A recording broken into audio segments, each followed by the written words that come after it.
다음도 마찬가지 용입 부족이 결과가 3cm 이하 만들어져서 실격 처리가 되었습니다. 이런 경우에 대다수 시험자들이 실수하는 것들이 그루브 요 간격을 너무 좁게 해서 작업을 하는 경우가 있습니다. 그래서 이런 경우에는 용접봉 하나 정도가 들어갈 정도의 간격을 두시고 맞대기 연습을 해보시는 것을 추천드리겠습니다.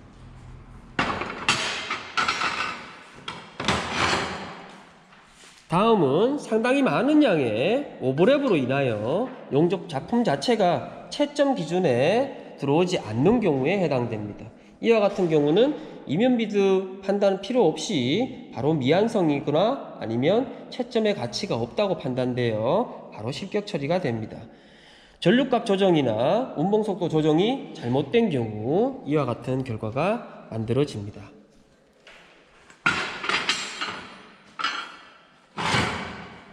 다음은 멀리서 보면 비드가 정상적으로 잘 이어진 것처럼 보이나 실제로는 비드의 높이가 전부 다 5mm를 초과한 영역들입니다.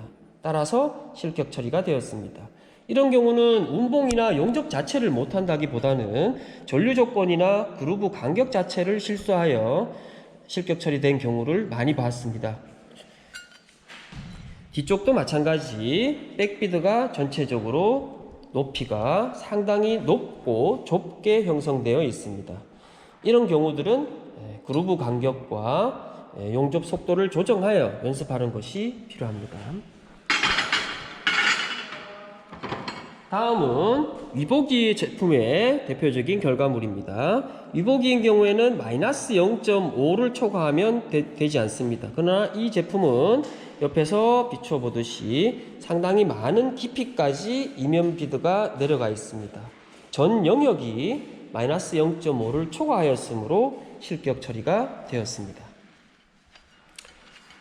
표면 비드는 각종 언더컷과 용입 부족 현상들이 구멍구멍으로 보이기 시작합니다.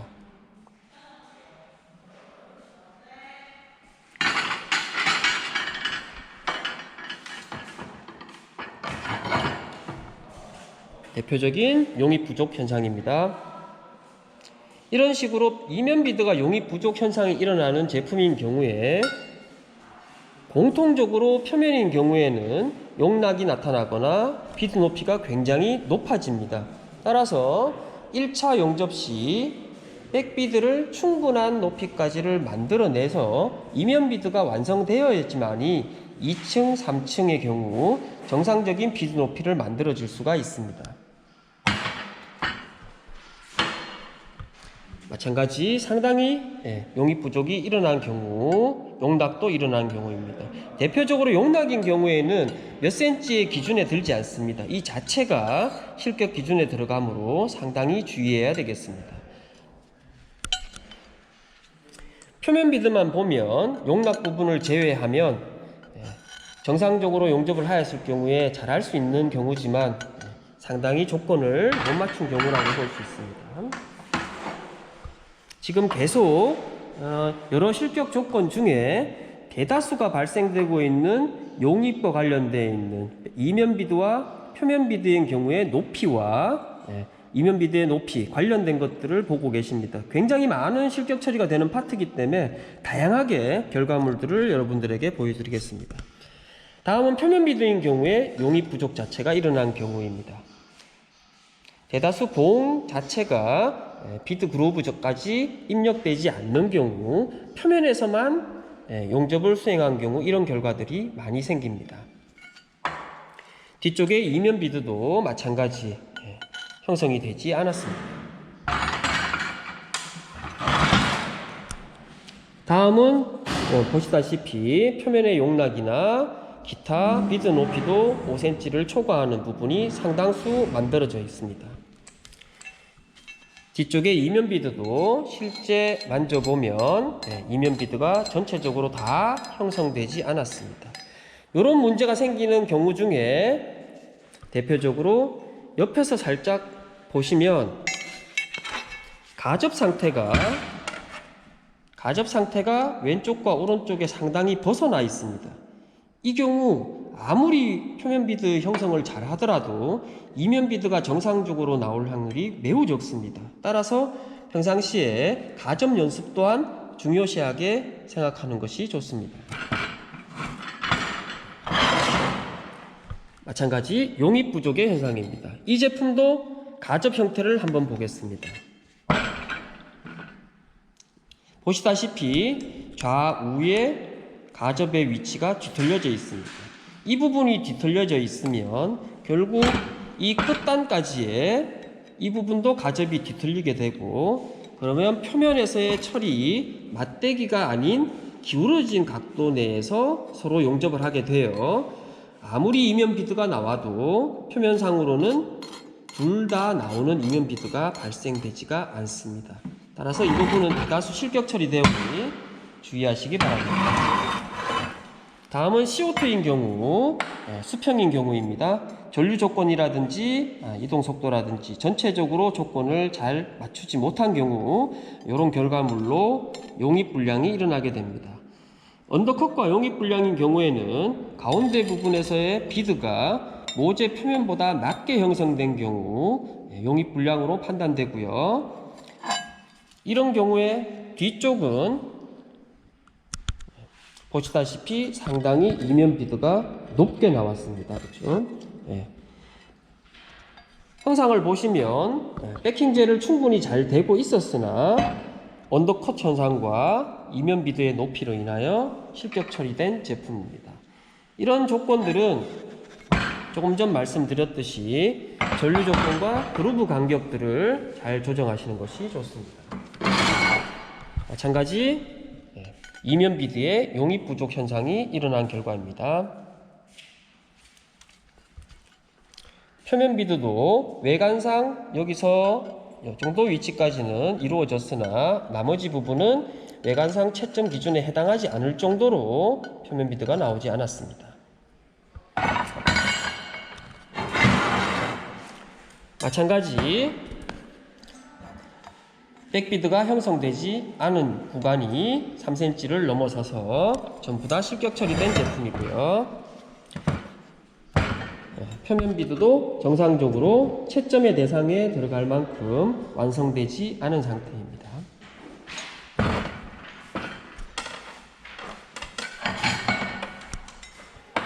전체적으로 뒤쪽에서 보면 이면 비드가 만들어진 것처럼 보이나 실제로 채점을 해보면 모든 구간이 비드가 형성이 되지 않았습니다.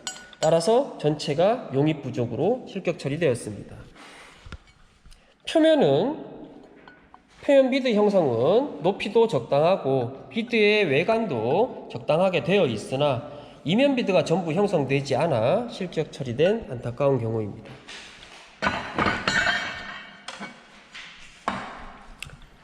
다음은 비드 높이가 3cm를 초과하여 6T 피복 용접인 경우 3cm를 초과하는 구간이 3cm를 넘어서서 실격 처리된 제품입니다.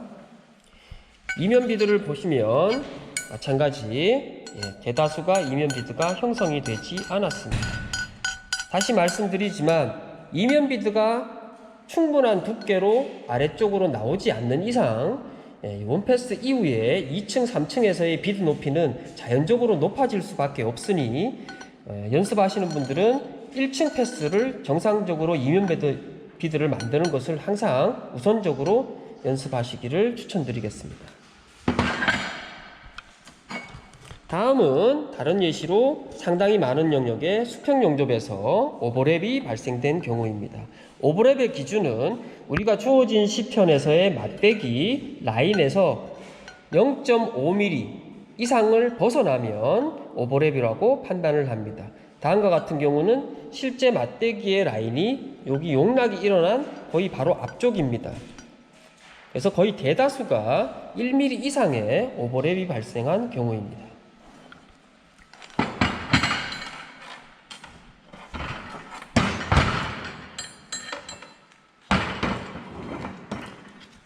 다음도 대표적으로 용입 부족한 구간들이 3cm를 초과하여 실격 처리되었습니다. 표면은 오버랩이 이루어진 구간들이 아래쪽은 다 오버랩이 이루어졌고요. 오버랩이 이루어지지 않았다라면 정상적인 표면이라고 말할 수 있었겠습니다. 이와 같은 스패터들이 많이 튀고 흔적들이 남아있는 결과를 보아 이 작업자는 아마 전류 조건 자체를 조금 잘 못 맞췄을 가능성이 매우 높습니다.